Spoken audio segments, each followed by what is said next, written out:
This is for you. You know who you are, the ones who are just so tired of putting on the masks, of telling the stories, of constantly striving. If you've ever felt that deep exhaustion from performing, from pretending everything's okay when it's not, then this is for you. So let's dive into this journey inspired by the incredible wisdom of Ram Dass.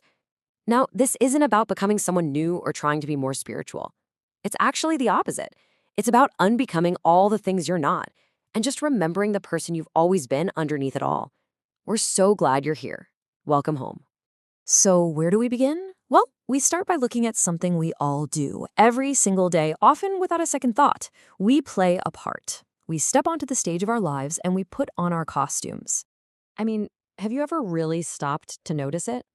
From the second you wake up, you start switching roles, right?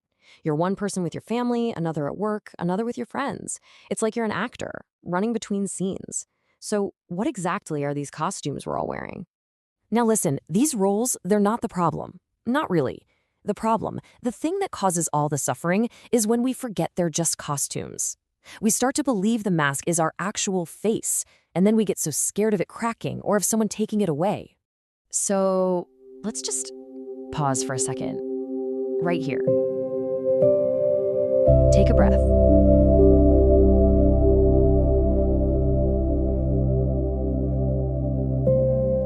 And right there, in that breath, something amazing happens. We start to make this little pivot inward. This is the moment we stop getting completely tangled up in the drama of our minds and start just watching the show. And this lays it out perfectly. On one side, you've got the mind's story. It's like a sports commentator who's had way too much coffee, right? Just endless chatter, judging everything, worrying about the past and future. It thinks it's the waves, crashing and churning. But then there's the witness. That's the silent, wide-open space behind all of it. It doesn't get caught up. It just sees. It knows it's the entire ocean. Here's a little experiment you can try, like right now. The very next thought that pops into your head, just notice it. See it float by. And then gently ask yourself this one simple question. In that tiny little space, that gap between the thought and the one who saw it, that's everything. That's the doorway. And we land here again, because this ability to be present, it's the absolute key for the next part of our journey, which, let's be honest, is often the hardest part. Okay, so now we step into what feels like a furnace.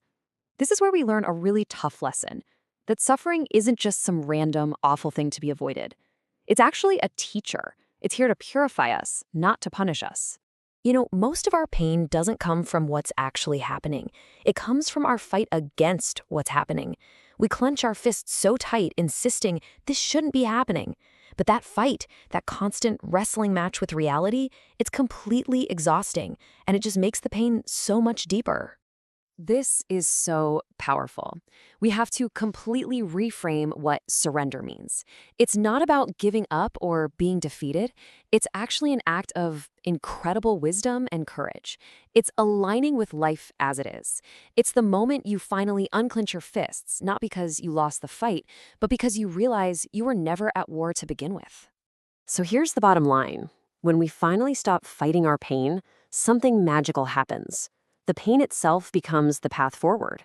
It becomes the doorway. It's the very pressure that cracks open the hard shell of our ego and lets our true self, our real light, shine through. Let's just rest with that for a moment. Letting go. It's about dissolving with grace. It's having the courage to release our grip on control and just trust the process. And so, after we walk through the performance, the witnessing, and the fire, we arrive. We finally land in this place of grace, of real peace, a place the source material calls loving awareness. And what's so crucial to get is that this loving awareness, it's not something you have to build or achieve. It's what's already there, underneath all the noise.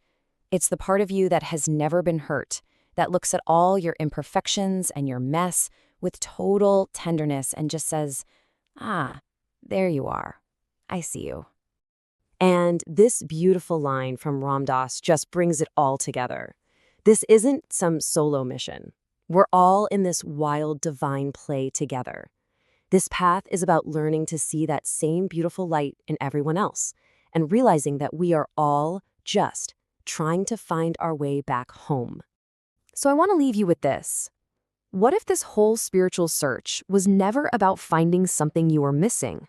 What if it was always about just remembering what you already are? Not a journey of becoming someone new, but just a journey of returning to the truth that was here, breathing you all along.